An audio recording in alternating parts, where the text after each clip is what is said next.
We want to break away from those closing arguments to take you to Alabama, where we're expecting this press conference with Beth Holloway to start any second now. You can see the movement around that podium. There's our Chanley Painter is coming out of the courthouse, too. You just saw Chanley's face there.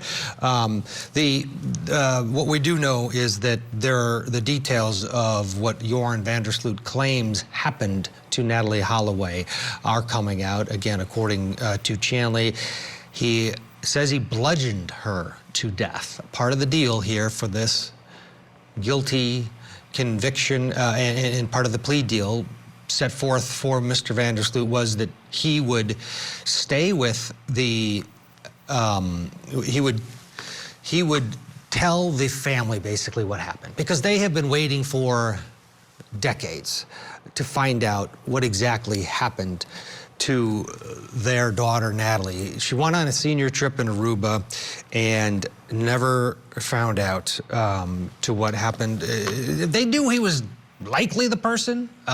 He denied it for years. But now, some closure, one would hope, for Beth Holloway. According to her attorney, they were part of this scenario where she got to listen real time to his confession. So Beth Holloway was there listening to him. And in court today, Joran says he bludgeoned Natalee to death after she refused his sexual advances. They went home, and then he went home and I guess went on a porn website. Natalee's parents heard this, again, as it was happening.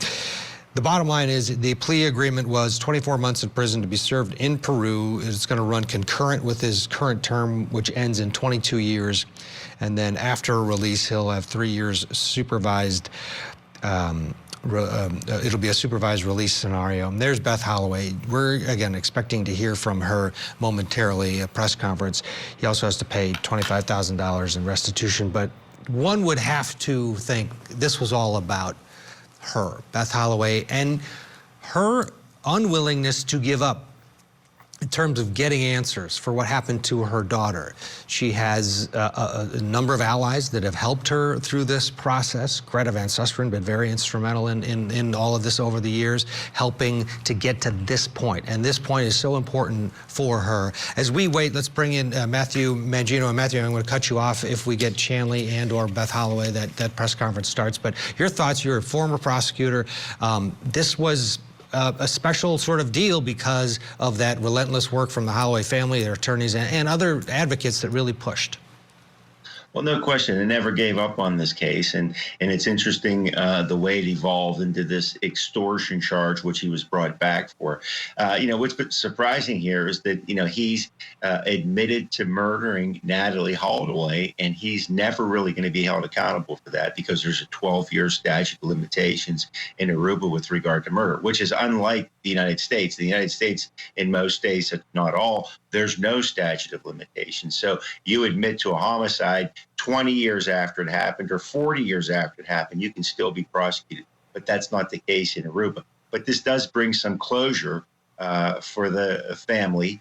Certainly, they know what happened to their daughter, however unpleasant it is to hear that.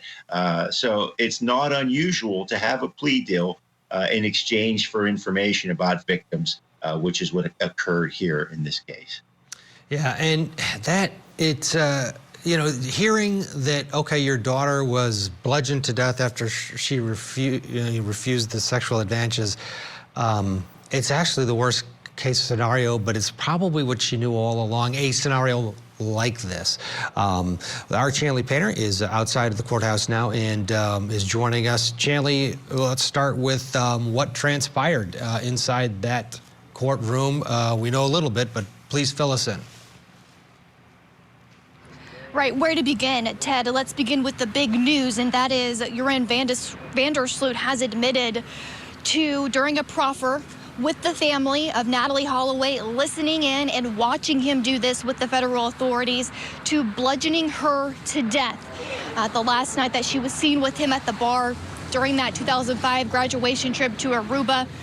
We learned more details sprinkled throughout this hearing. We learned that Natalee Holloway refused his sexual advances. He didn't get what he wanted. He bludgeoned her to death. We later learned from something the judge said that it's likely the Holloway family will never learn where her remains are. And we know that he was also sentenced to the maximum here that the judge could give. So in this plea agreement, he agreed, of course, to proffer, cooperate, to tell the truth. They vetted his story. They agreed it was truthful. And now he will serve the rest of his Peruvian sentence along with this maximum 20-year sentence in prison in Peru. So I guess that was a benefit to him that it wasn't consecutive. It would be a concurrent sentence. He waived his right to appeal this decision as well. So in mitigation, his attorney said that he cooperated, he was open and honest, and that, of course, he agrees to not pursue this any further. Inside the courtroom, Ted, during the statement of Natalee's mother, I mean, it was emotional. I'm trying to flip through my notes. Let me find some of my notes. I don't know how much you've said of what she told this court, but let me find that section in my notes, and I want to read some of what she said. Yeah, take your time. We have not heard much from what Beth said. We are just getting some reporting on the sentence and what Joran claimed he did to Natalee, and that's that bludgeoning. But yeah, what was it like? What was her demeanor? I want to actually, you mentioned Joran. He spoke today before Beth Holloway did. He spoke on his own behalf. When he entered the courtroom, it was about 10 minutes early. No one was expecting him to walk in so soon. He towers above everyone that was on his team there in that part of the courtroom. He's a big guy. He had his shoulders held back, his chest up, his chin up. He was confident. He smiled. He greeted his attorneys, and he answered the judge when she would ask him questions with, "Yes, ma'am, I do, ma'am. Yes, ma'am," with his accent. But this was the longest time we did hear him speak. And Ted, he says, "I want to apologize to the Holloway family." He further apologized to his own family.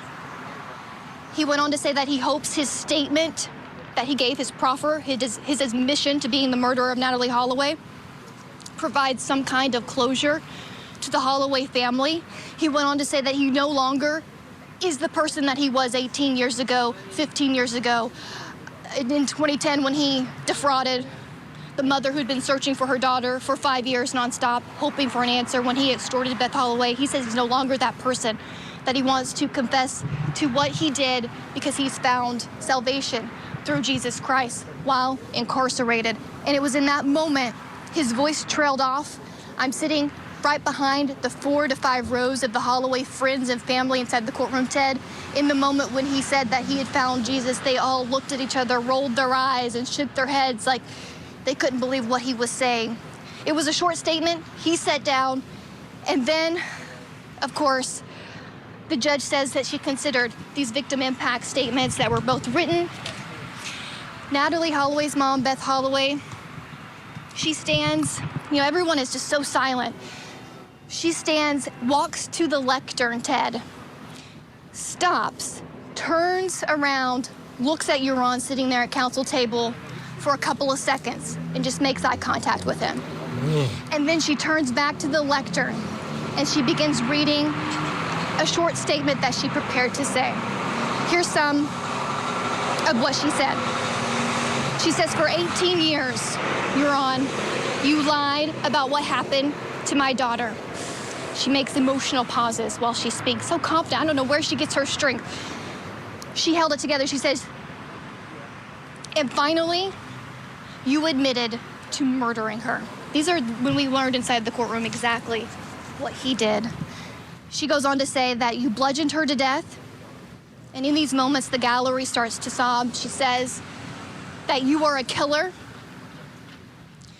and you didn't get what you wanted, your sexual satisfaction, so you bludgeoned her to death. You are to blame. Your family is suffering. I know I'm getting kind of a rap in my ear, but I want to just completely share. She says, we have something in common. We both have a daughter. And she goes on to talk about his daughter and how her daughter will never return. And Ted, I'm being told we have to go to break, so we can just talk about this on the other side. Yeah, all right. We're going to get the break in here, and then Beth Holloway is going to speak, and we'll have Chanley with us as well. We'll continue our breaking news coverage. Joran van der Sloot pleading guilty and providing details of what happened to Natalee Holloway. Stay with us.